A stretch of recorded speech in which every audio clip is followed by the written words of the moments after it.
سرکار وارث پاک اعظم اللہ ذکرہ نے خود نہ کسی کو خلیفہ بنایا، نہ سجادہ نشی نامزد کیا، نہ حضور انور کسی قاعدے اور ضابطے کے پابند تھے، نہ مشائخانہ انداز تھا، نہ تعلیم کا وہ طریقہ تھا، نہ بیعت کا وہ طرز تھا۔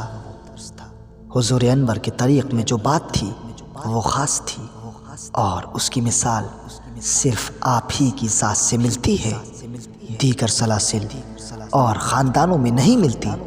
چنانچہ اس بارے میں جو آپ کے ارشادات ہیں وہ اس طرح ہیں۔ سرکار عالم پناہ نے ارشاد فرمایا کہ منزل عشق برتر ہے، ذکر و اشغال سے جو کسب ہے، اور میں مذہب عشق رکھتا ہوں۔ اس ملت میں سجادہ نشینی وغیرہ نہیں ہے۔ جو شخص بادہ عشق میں سرشار اور دام محبت میں گرفتار ہو، وہ خاکروب ہو یا چمار ہو، وہ مجھ سے ہے۔ جناب مولوی شیخ مشیر حسین صاحب تحریر فرماتے ہیں کہ آپ کی زبانی بارہا میں نے سنا ہے کہ ہمارا مشرب عشق ہے، عشق میں کسب نہیں، خدا کی دین ہوتی ہے۔ ہمارا کوئی خلیفہ نہیں، عشق میں خلافت کسی کے ساتھ مخصوص نہیں، جس کے دل میں عشق ہو۔ مولوی نادر حسین صاحب جو بارگاہ وارسی میں خاص مقام رکھتے تھے، آپ تحریر فرماتے ہیں کہ سرکار عالم پناہ نے بمقام نواب گنج ضلع بارہ بنکی میں مجھ سے ارشاد فرمایا کہ ہمارا کوئی جانشین نہیں ہے، ہماری منزل عشق کی ہے، جو کوئی دعویٰ کرے وہ باطل ہے۔ نادر حسین، تم سے اگر کوئی انگریز پوچھے تو یہی کہہ دینا۔ میں نے عرض کیا کہ اگر گورنر جنرل پوچھیں گے تو یہی کہوں گا جو ارشاد ہوا ہے۔ غازی بخشش علی صاحب سے ارشاد فرمایا کہ وہ تحریر لاؤ اور منشی جی کو دو۔ غازی صاحب نے عرض کیا کہ ایک ہی تحریر ہے جو رکھی گئی ہے، فرمایا وہی لاؤ۔ غازی صاحب تحریر لائے۔ حضور نے ملاحظہ فرما کر مجھے مرحمت فرمائی کہ اپنے پاس رکھو، چنانچہ وہ میرے پاس موجود ہے۔ یہ تحریر مولانا سید عبدالعاد شاہ صاحب نے عین الیقین میں بھی نقل کی ہے، جس میں خلافت و سجادگی کا انقطاع ہے۔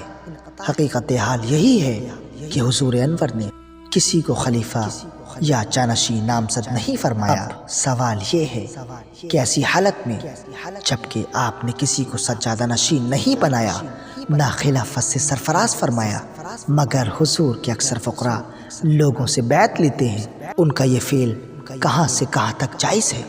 اس کا جواب سرکار عالم پناہ کے حالات و واقعات پر غور کرنے سے مل جاتا ہے۔ وہ یہ ہے کہ حضور پرنور کا طریق فقر بالکل جداگانہ تھا۔ جو مجاہدات و ریاست آپ نے تعلیم فرمائے وہ اعلیٰ ترین تعلیمات پر مبنی ہیں، مگر حضور انور کے دربار میں کوئی خاص معیار تعلیم نہ تھا۔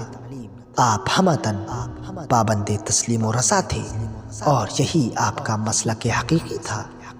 کبھی کوئی ظاہری انتظام بھی آپ نے نہیں فرمایا، سب کام خدا کے حوالے تھے۔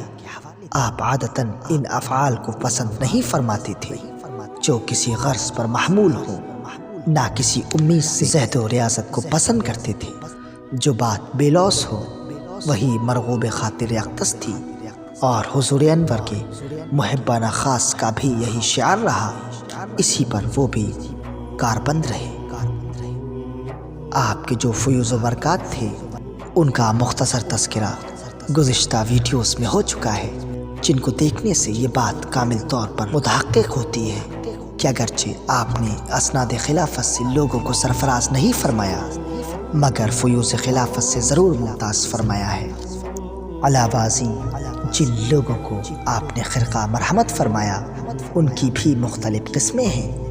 بعض کو صرف تہمت مرحمت فرمایا، بعض کو تہمت کے ساتھ لنگوٹ کا بھی حکم دیا، بعض کو ان دونوں چیزوں کے ساتھ یہ اعزاز بھی مرحمت فرمایا کہ ان کا نام بدل دیا، بعض کو بظاہر تعلیمات سے مستفید فرمایا، بعض کی باطنی طریقے سے تعلیم فرمائی۔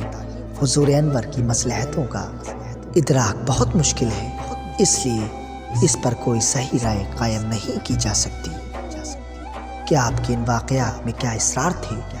سرکار عالم پناہ کا خرقہ مرحمت فرمانا اپنی ہستی کو مٹا دینے کا سبق دیتا تھا، چونکہ اکثر خرقہ مرحمت فرماتے وقت سرکار عالم پناہ ارشاد فرمایا کرتے تھے، لو یہی لباس زندگی ہے اور یہی کفن ہے۔